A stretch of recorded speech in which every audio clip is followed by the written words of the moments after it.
All right, guys, we're going to solve some questions tonight. Yes, thank you, Ayman Saad Hamid, for sharing it. And thank you to Masur bin Mahbub for actually asking everyone to join us. So yes, the more people we have and the more sharing you do, it's actually helpful for the students and the friends around you. It honestly doesn't directly benefit me, but I feel happy if I get to teach more students. Like, at the end of the day, I am a teacher who likes to teach. Huh? Yes, please turn the fan off because we're unnecessarily creating noise. So before we start, I'd like to just quickly review a couple of things about uncertainty. Number one, uncertainty is going to always be there. And there are different types of uncertainties. There's absolute uncertainty, there's fractional uncertainty, and there's percentage uncertainty, right? So if we take a value, for example, say a meter rule, smallest division is 1 millimeter.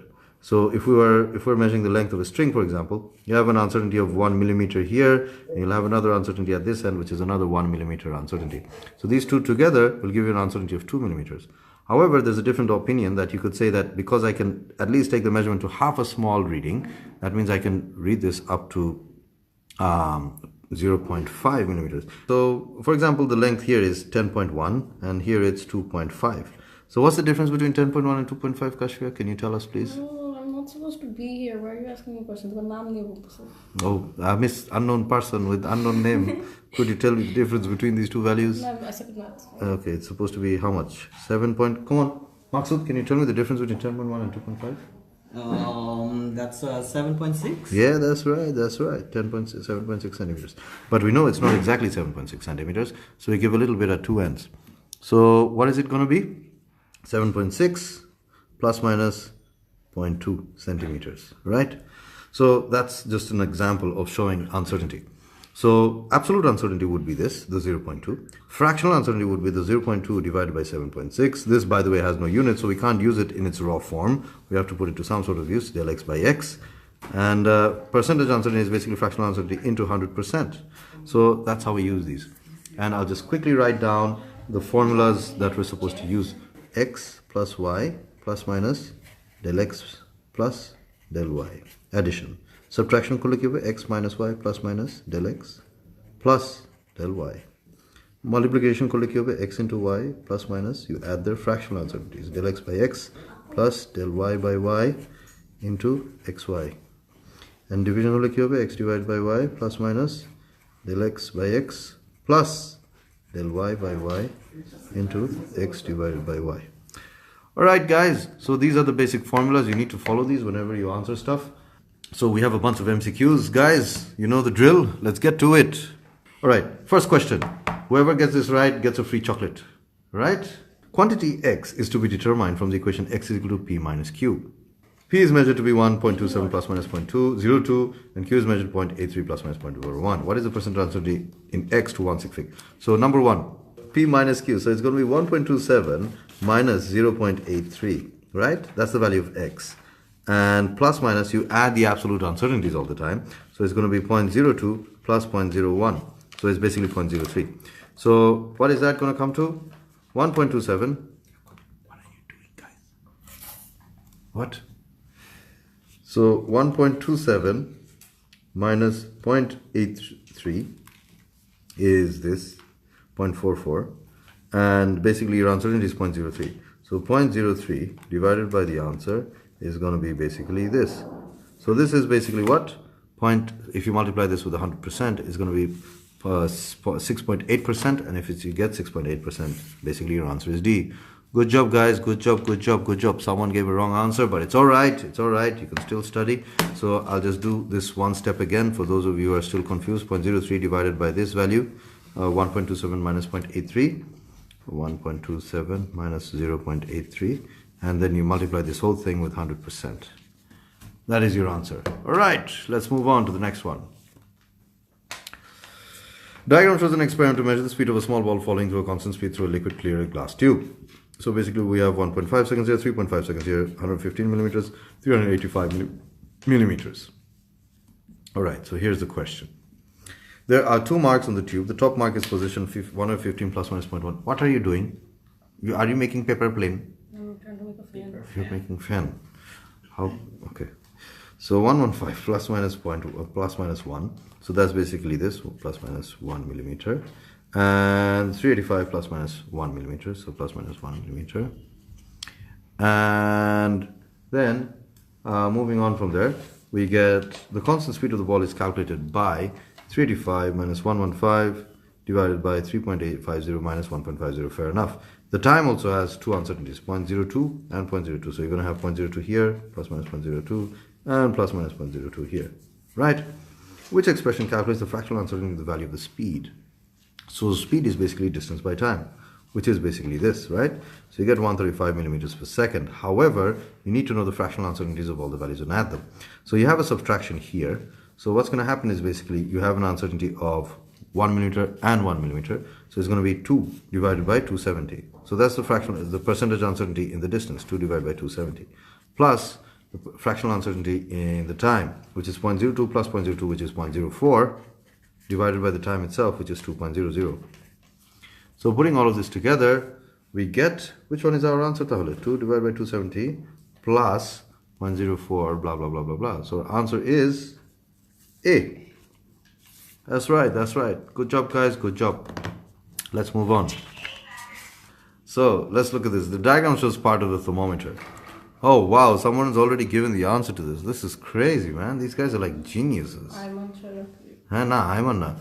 This time it's Shahir Zaman, but I don't know if it's the real answer or not, but I'll have to look at the question. But I'm impressed, actually. People are pretty serious here. This is impressive, man. That makes any teacher happy. So, what is the correct reading on the thermometer and the uncertainty in this reading? So, I'll bring this really close to you guys so that you can see it. Right? Everyone can see that, I guess.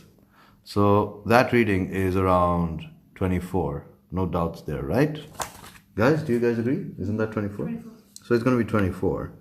And now the issue is that we have to look at the uncertainty in the reading of the values. So, here, what basically happens is, you have the reading here at 24 and you have an uncertainty. So how much is the smallest reading that you have here? Boloto? What would you guys go with the uncertainty of the device? Well, look at this. You can take the smallest reading or half of the smallest reading, right? So if you take half of the smallest reading, because we're taking 1, half of the smallest reading is correct. So what I would go with is half of the smallest reading, so plus minus 0.5. So that gives us an answer as 24.0 plus minus 0.05. So an important thing here is, why isn't B correct? Yeah. Can anyone tell me why isn't B correct? I know. Decimal place. Decimal place. Because this is not to the correct number of decimal places. That's why that's not the answer. Yes. Right? Yes. Okay. Here we go. Tapure, let's try some more. Are you guys done with your stupid noises? Huh? It was his stupid noise. Yeah, you guys are just distracting me from all of this. Guys. Okay, let's try this one. Strain energy W of a spring is determined from its spring constant K and extension X. The spring obeys Hooke's law and the value of W is calculated using the equation shown. W is equal to half Kx. The spring constant is 100 plus minus 2 Newton per meter and the extension is 0.05 plus minus 0.002 meters. So, what percentage uncertainty in the what is the percentage uncertainty calculated in the value of W? You need calculator? Did you see that? She was she's like, oh, I need calculator. I lost my calculator today. Oh, that's so sad. Someone stole it? I hope they put it to better use. Don't do this. So half Kx, right? Okay. So what we have to do is basically half has no uncertainty into K into X. Square, yes. So K is percentage uncertainty is how much? K ora bolse is the spring constant, which is this. So that's basically 2 divided by 100 into 100%. So basically that's going to be 2%. X has a percentage uncertainty of how much? Can anyone tell me? So it's going to be 4%. That was a common mistake that students sometimes do. No, this is actually because I am standing opposite from Bhaiya. I guess. So you lost out on a 0. Yes. I didn't look enough close. Okay, so you didn't look enough close. You told her to say that as well. Yeah, I scripted that, didn't I, Maksud? Oh, that's a genius way to show common mistakes that students make. Yep. My God. So we're going to get 4% for X. So X squared is going to have twice the percentage uncertainty, which is 8%. So we have 2% and we have 8%. So that adds up to a total of What? 10. 10%. So your answer is B. There you go. Okay, let's just quickly do this. Digital caliper used to measure 28.5 millimeters with a plastic ruler. Digital caliper reads to the nearest 0.01 millimeters. What is the correct way to record this reading? So, what should it be? Basically, they both have to have the same number of decimal places. So, it's going to be 28.50 plus minus 0.01. Right? Guys? Yes. Yes. So, which one would you choose the answer to be? So it has to have the same number of decimal places in both cases. So here, for example, the decimal places, you have 2 decimal places here and you have like 5 decimal places here, so it's not this. Here you have 4 decimal places, 3 decimal places, not this. So these two seem alright because you have 3, 3 and 3, 3. But here the question is about conversion. So if you look at the conversion issue here, what do we get? Oh, question is more clear to see here. So what do we get? Basically, notice this, 28.50. So they're writing it as 2 point something something per meter, right? So if it's in meters, then first of all, we have to convert this into meters. How much would this be in meters? How would you find that, Nashlian?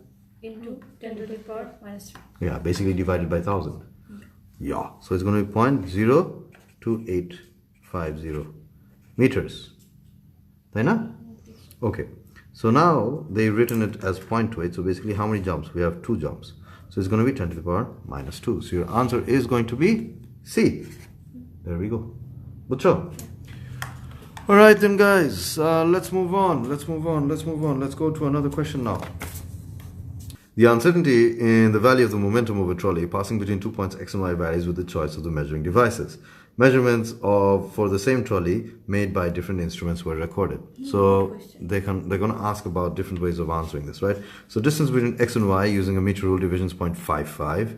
Distance between x, y using a meter rule with millimeter divisions, 0.547. So obviously this is a better way, right? Because you're using a millimeter rule. I know.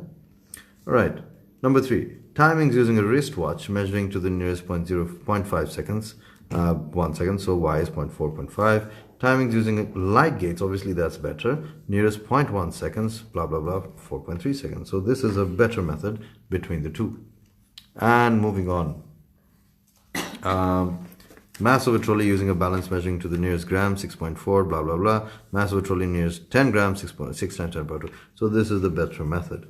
Which measurements, one for each quantity measured, lead to the least uncertainty in the value of the momentum trolley? So 2, 4, and 5. So 2, 4, and 5 is D. There you go. That's the answer. Easy peasy. Moving on. Oh, this is a common question. A lot of people make a mistake in this question.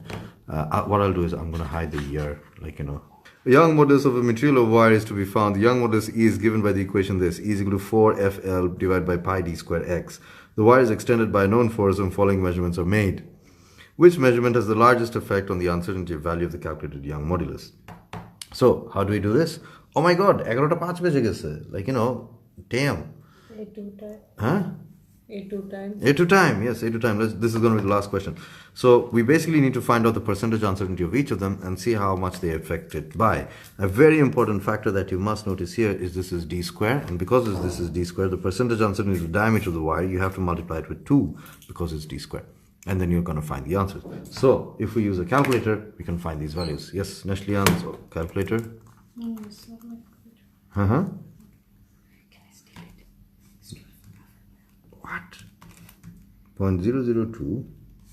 Hey, can someone calculate this for me, please? Divided by... Yes, Maksud?